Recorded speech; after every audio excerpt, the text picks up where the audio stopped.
Ce temps de l'Avent nous prépare à accueillir un grand événement pour toute l'humanité, la venue au milieu de nous d'un Dieu qui a osé quitter son rang de Dieu pour venir se faire l'un de nous. Il a pris chair de notre chair, il a pris un corps humain semblable au nôtre. En toutes choses, il s'est fait semblable à nous depuis sa conception jusqu'aux portes de la mort, une mort brutale, ignominieuse, terrible. Il était semblable à nous en toutes choses, sauf le péché. Et pourtant, l'Écriture nous révèle que Dieu, son Père, l'a identifié au péché par amour pour nous. Ça veut dire quoi? Que sur la croix, Jésus a subi toutes les conséquences de nos péchés.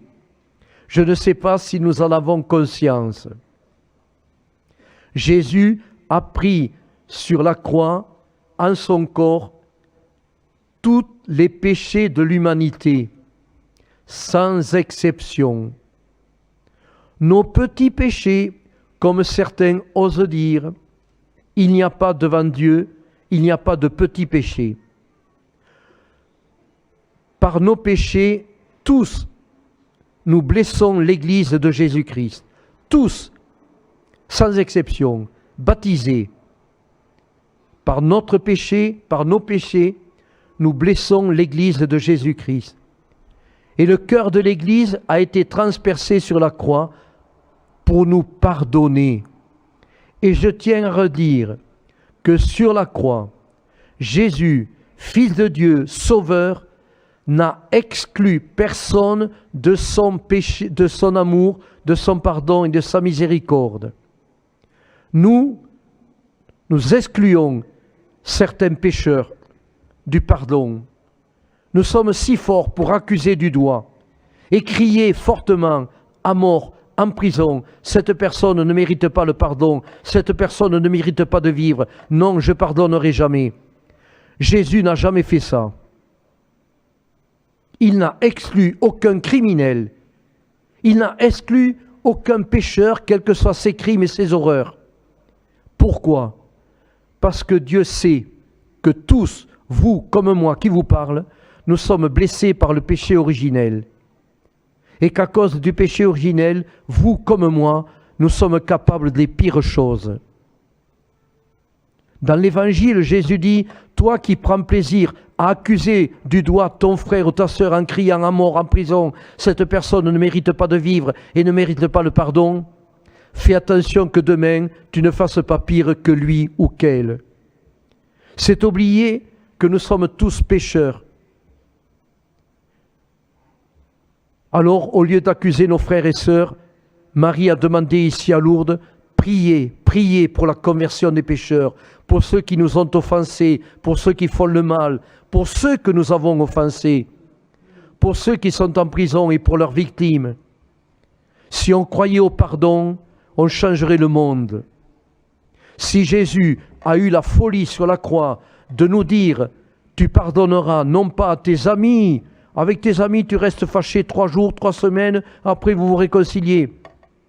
Tu pardonneras à tes ennemis, à ceux qui t'ont trahi, sali, bafoué, abîmé. Tu prieras pour eux.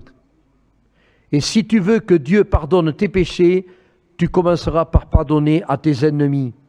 Sinon, n'ose pas demander le pardon de tes péchés à celui qui est un Père qui nous aime et qui connaît notre blessure. Nous sommes tous blessés par le péché, tous. Et nous sommes tous blessés par le péché des autres. Alors, voilà pourquoi l'amour, le pardon sera toujours plus fort que la haine, la vengeance, la violence et la rancune. Et je puis vous certifier une chose, frères et sœurs. Nous qui avons la grâce, ici à Lourdes, de passer des heures et des journées à confesser, on entend des choses très graves, très dures. Mais j'ai découvert à Lourdes pourquoi le Christ nous demande la folie de pardonner à nos ennemis, à ceux qui nous ont salis, trahis, bafoués. J'ai compris à Lourdes, parce qu'il n'y a que le pardon qui est guérison. Et tant qu'on ne pardonne pas, personne ne peut guérir ni le coupable, ni sa victime. Le pardon et guérison, je vous le certifie. Nous en avons des témoignages à en avoir les larmes aux yeux. J'ai compris à Lourdes que le pardon est une force extraordinaire, inouïe. Quand on pardonne, on fait des miracles. Le Christ les fait. Il est capable de guérir les cœurs blessés et de guérir celui qui a commis le péché. Je vous le certifie. Croyons au pardon. C'est le plus beau cadeau de Noël. Il est venu jusqu'à cette folie pour nous crier l'amour de Dieu. Si tu savais comme je t'aime.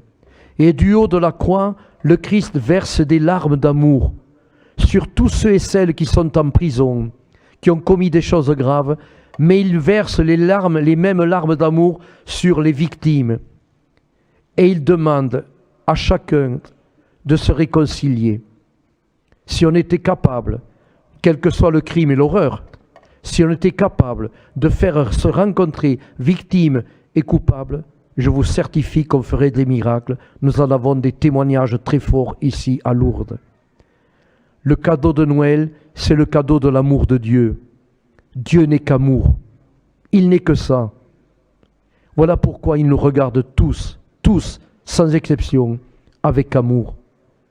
Alors, notre Mère du ciel nous demande d'accueillir le Christ dans notre vie et de porter au monde la grâce du pardon, de la miséricorde, d'être nous, chrétiens ou hommes et femmes de bonne volonté, d'être des témoins de la miséricorde de Dieu, parce que Dieu nous aime, et c'est pour ça qu'il a été jusqu'à cette folie de la croix.